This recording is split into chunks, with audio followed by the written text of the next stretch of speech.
So yeah, I was gonna need my own. I was gonna need this own part.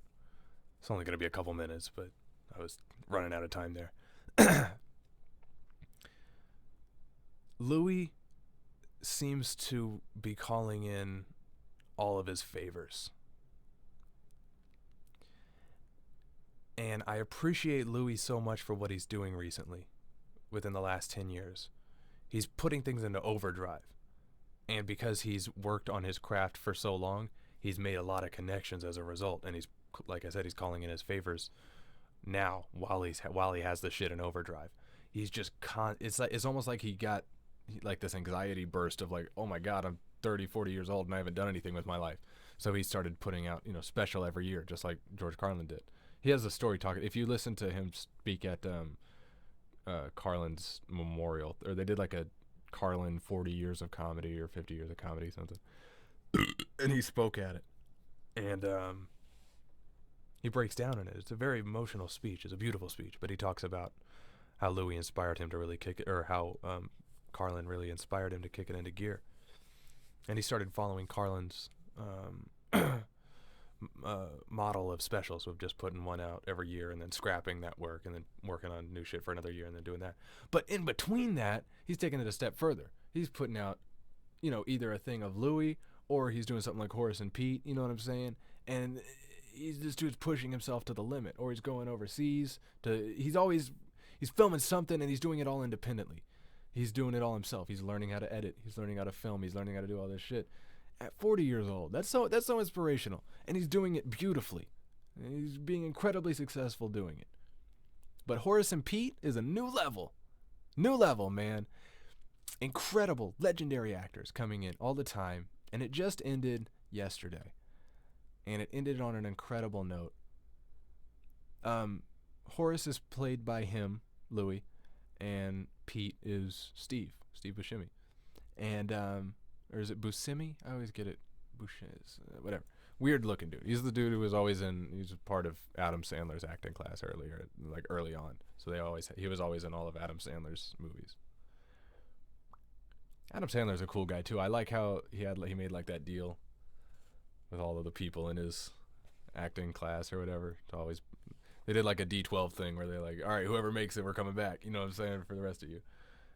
So that was cool. Anyway, Steve plays the role of Pete in this show. There's no words for it, man. It's just Pete, you know what I'm saying? And the story of Horace and Pete is a bar that's called Horace and Pete's and has been run by the Horace and Pete you're left on is like Horace and Pete, like the 9th or 8th or something, because their father and the fathers of theirs and their fathers, Horace and Pete, and it just keeps getting passed down. And they run the bar, and it starts out very lighthearted. You know what I'm saying? It's awesome, and just having Stephen Hart there in the back. You know what I'm saying? Just kind of sitting there in the background with his little beanie on. You just see him in the background, ready to say some dumb shit. Oh man, Stephen Hart's the best. And it's just they all pull up to this bar and they sing, and for some reason, for the life of me, I can't remember the name of the guy who they have do the theme song, but the theme song itself is beautiful. And they do intermissions just like they would do in old movies.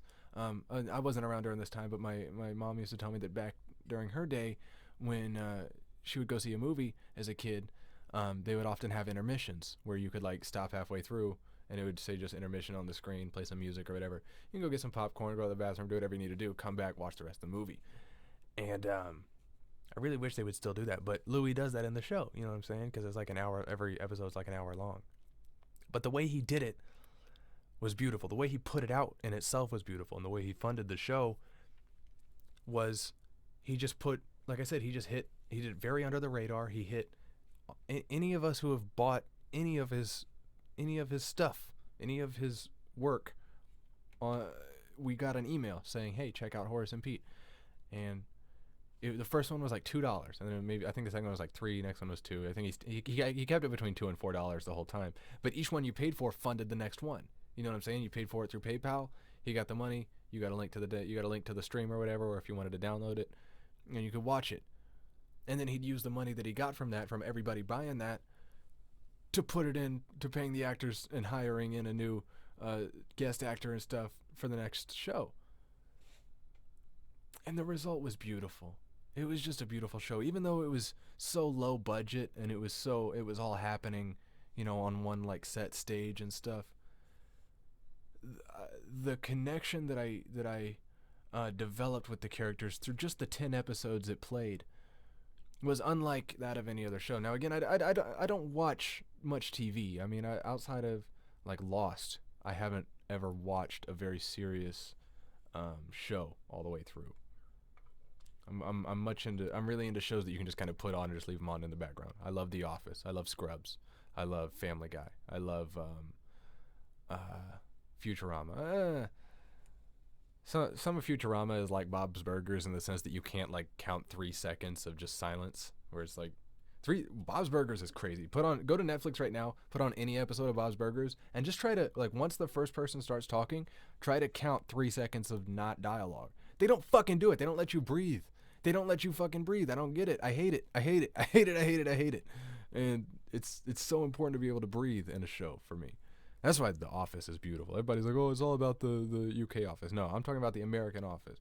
Beautiful show. Perfectly done. Hilarious. Like top tier hilarious. Top tier sad. Top tier like everything. They did fantastic with that show. But the editing of it is something that I love almost more than anything, because they left so much space to just breathe and just soak in the environment of it. And just like how often you just hear phones ringing, and how much it's just they did a very good job at capturing an office environment without making it slapstick, without making it very workaholics like, you know what I'm saying? Without making it unrealistic. And that's something I appreciate. A show that's on the verge of being really cool to me, that I've really tried over the years, is My Name is Earl. I love the whole concept of it. Fantastic show. But I just can't do it. I just can't do it. It's just barely too much to handle. It's a little too plastic. You can tell that, like, as soon as they hit record, they're like that's not who they were before they hit said action. You know what I'm saying? And I'm not saying they have to be. Obviously, they're actors, but the difference is so obvious. But like, their eyes get all big and they start acting. It's just shut the fuck up. I hate that. But yeah, man, anything I could do to convince you to like check out Horace and Pete.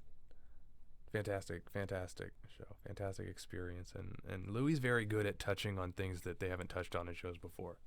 They have a girl with Tourette's on it, and it's not just for comedic value. You know what I'm saying? It shows like the actual, and not like oh, feel bad for her, she has Tourette's either. It just shows a regular person with Tourette's in a bar. You know what I'm saying? I love that kind of shit, and I like pulling up. That's also kind of what got me drinking, after I got off the benzos, was you can't watch this show and not, have a shot or two.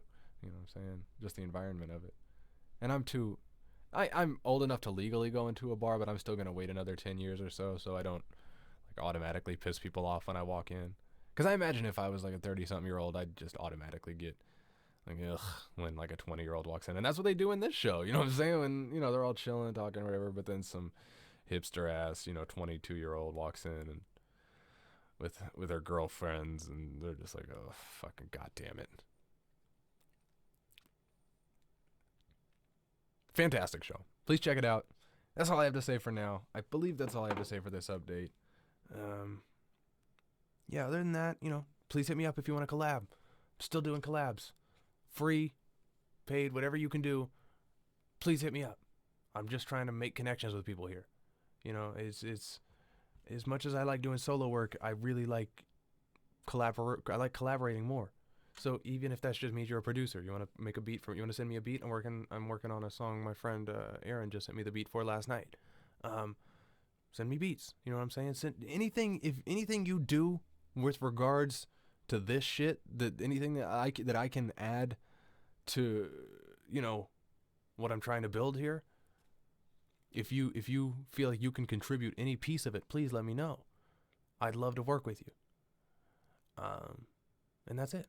And please, anybody who's worked with me, say something in the comments. Say like, hey, he's a good guy to work with, because I am. I get to you I get back to you fast. I do my best at giving you the product that you want, and doing it to the best of my ability. So yes, that's all I have to say. And you guys have a good night. Um, holy shit with the leaks. It's going crazy. Yeah. Okay. You guys have a good one.